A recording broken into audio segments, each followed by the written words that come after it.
آج بچے ڈاکٹر بنانے کی ماں باپ کو فکر ہے۔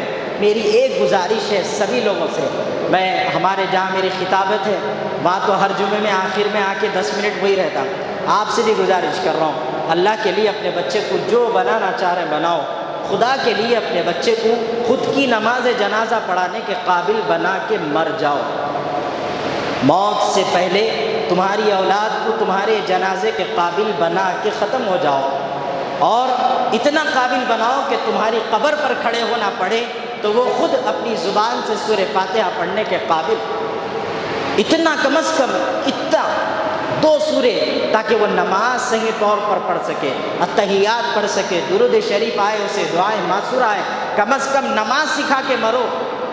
جو بنانا ہے بناؤ، پوری اجازت ہے۔ اگر اتنا بھی حق ادا نہیں کریں گے، تمہاری اولاد جس کے لیے بلڈنگ، جس کے لیے جائیداد، جس کے لیے مال و دولت چھوڑ کے جا رہے ہیں، یہ اولاد آخرت میں تمہارا گلا پکڑ کر اللہ کے سامنے ذلیل کرے گی آپ کو کہ یہ میرا باپ ہے جس نے دنیا تو دی تھی لیکن آخرت کے لیے نہ نماز سکھائی ہے نہ قرآن سکھایا۔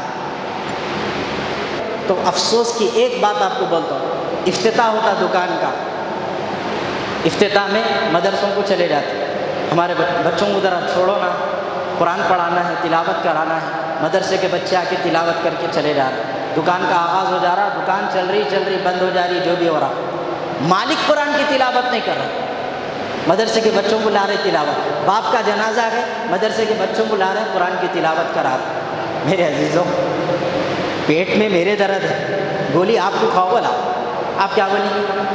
دیوانہ ہو گیا کیا کچھ؟ تو یہ حال ہوگا۔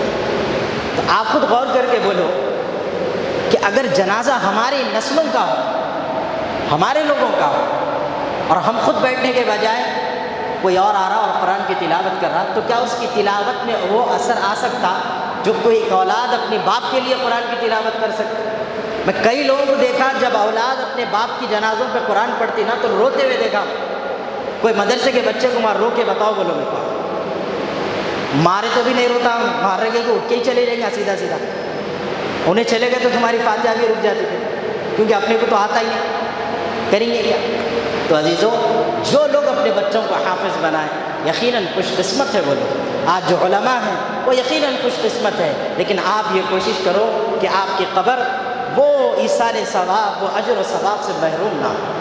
آپ کوشش کرو کہ آپ کی قبر میں سکون ملے، آپ کی قبر پر راحت ہو، اللہ کی رحمت آپ کی قبروں کو لپیٹے رہے، تاکہ جو ہے کوئی عذاب سے آپ محفوظ رہیں۔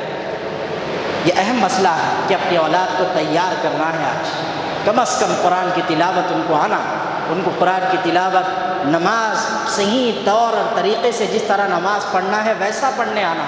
آج افسوس ٹیوشن لگا دے رہے ہیں، کون سا کہ ایک ملزم مل جا رہا، انہیں کم پیسوں میں پڑھا لے رہا، اس کو لگا دے رہے، انہیں آ رہا کیا پڑھا لے رہا اس کو معلوم۔ بچوں کا قرآن سنے تو استادی ماں سے برا حال ہے۔ پہلے سا مشہور تھا، بچے قرآن پڑھے تو استادی ماں کہنے پڑھا ہی نہیں، بولے تو سمجھ میں آتا تھا، تجوید نہیں ہے۔ اب مول صاحب کہنے پڑھ رہا تو بھی تجوید نہیں ہے اس کی، اور باوا خوش ہے اندر سے، ہمارا بچہ دیکھو پورا حافظ بن گیا۔ میرا مدرسہ ہے فلک نما میں، میرے والد صاحب اس کے بانی، ہم ہمیشہ دیکھ رہے وہاں بچے آتے تو وہاں بولتے پورا قرآن 3 دور کرا، بولتے ناظرے پڑھ میاں، بولے تو سورہ فاتحہ نہیں پڑھ سکتا۔ تو اپنے بچوں کی قبر کو روشن کرنے والا، اپنی قبر کو روشن کرنے والا کام کریے کہ کم از کم ان کو جنازے کے قابل بنائیے، تاکہ وہ آپ کے فرما بردار بھی رہیں، دین سے وابستہ رہیں، اللہ والوں کی صحبت میں بٹھائیے۔ یہ بزرگاں ایک کے بعد ایک چلے جا رہے ہیں۔ یہ دارالشفا کی مسجد میں حضرت عاقل صاحب رحمۃ اللہ علیہ خطاب کرتے تھے، آج حضرت نہیں ہے، آج پھر حضرت کے فرزند ہیں، قدر کرنا چاہیے ہمیں عزت کرنی چاہیے۔ ہر اس شخص کی جو قوم و ملت کے مفاد کے لیے اپنے جان اور مال کو لگانے کی فکر رکھتا، ہر آدمی کی قدر کرنا چاہیے۔ میں یہ عالم صاحب کی تقریر سنتا ہوں، ان کا نہیں جاتا ہوں، بالکل نہیں، ہمیں ہر عالم کی قدر کرنی چاہیے، ہر عالم کی عزت اور ان کے مقام کو سمجھتے ہوئے ان کی عزت کرنی چاہیے، ان کی بولی ہوئی باتوں کو سننا چاہیے۔ یقیناً اللہ تعالی ہمارے لیے بہتر مستقبل کے فیصلے اس وقت کرے گا جب ہم اپنے اکابرین، اپنے علماء کی عزت کرنا سیکھیں گے اور اپنے علماء کو عزت دینا سیکھیں گے، تب جا کر ہماری اولادیں بھی ہم کو عزت دیں گے، کیونکہ آپ سے ہی پتہ چلتا، آپ بڑوں کو عزت دیے تو آپ کو چھوٹے عزت دیں گے۔ آپ بھی جا کے اپنے گھروں میں اگر آج جائزہ لینے کی طاقت ہے تو جاؤ، ہے طاقت اپنی اولاد سے پوچھنے کی، کیا رے میاں تیرے کو یہ آتا؟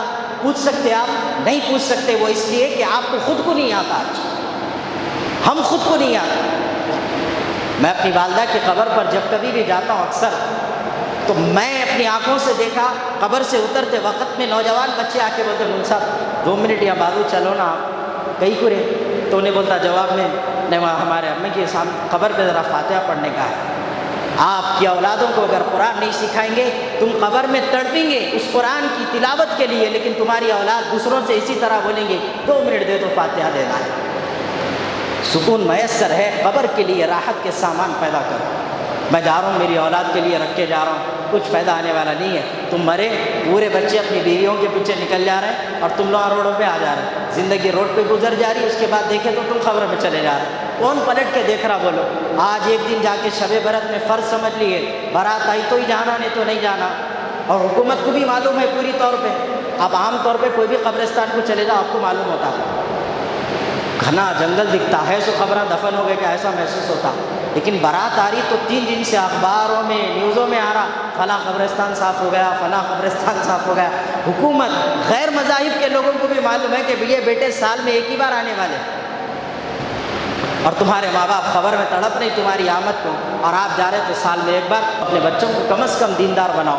حافظ تو بنانے کا رجحان ختم ہو گیا، کہاں سے کہ لوگ آ کے یہاں پل جا رہے ہیں، مگر افسوس ہے ہماری قوم ہے ہم اپنے بچوں کو حافظ نہیں بنا رہے، ہم اپنے بچوں کو اسلام نہیں بتا رہے، اپنے بچوں کو کلمے سے واقف نہیں رکھ رہے، لہذا ان چیزوں کا خیال کریں۔